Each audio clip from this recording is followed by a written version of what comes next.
Na mtazamaji wa Gift Online TV, na matumaini hujambo, uko poa na mambo yanaenda vizuri zaidi. Usisahau kusubscribe, kulike, kushare na kucomment kile ambacho unakitizama ili uzidi kuwa mwanafamilia wa Gift Online TV. Jina langu ni Tobias Kisima, na taarifa ambayo nitakujuza kwa siku hii ya leo ni kuhusiana na wale walio na chini ya kuanzia kilo 50 kushuka chini kule nchini China.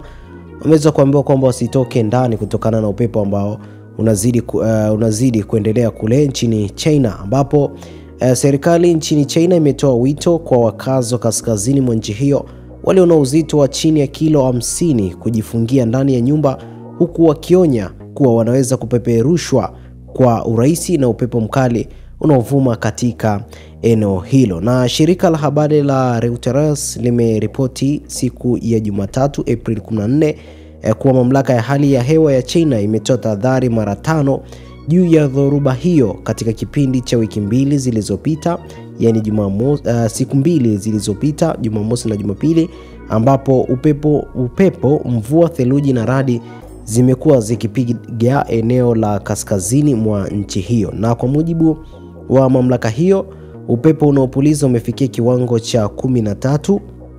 Nguvu ya upepo upimwa kwa kipimo cha kutoka daraja la kwanza hadi la 17.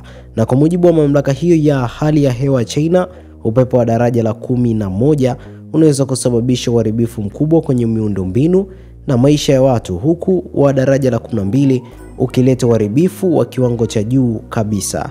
Na tahadhari ya upepo wa kiwango cha kati, ambayo ni ya pili kwa ukubwa katika mfumo wa tahadhari wa ngazi 4 nchini China, na ilitolewa mjini Beijing siku ya Ijumaa kwa mara ya kwanza katika kipindi cha muongo mmoja uliopita. Nadhani watu wengi wanaweza kwenda kuchukua mizigo, au wengi wanaendaga kuchukua mizigo, basi wazidi kuchukua tahadhari kutokana na upepo ambao huko kule nchini China. Na hiyo ndo taarifa ambayo nimekujuza kwa siku hii ya leo. Usisahau kusubscribe, kulike, kushare na kucomment.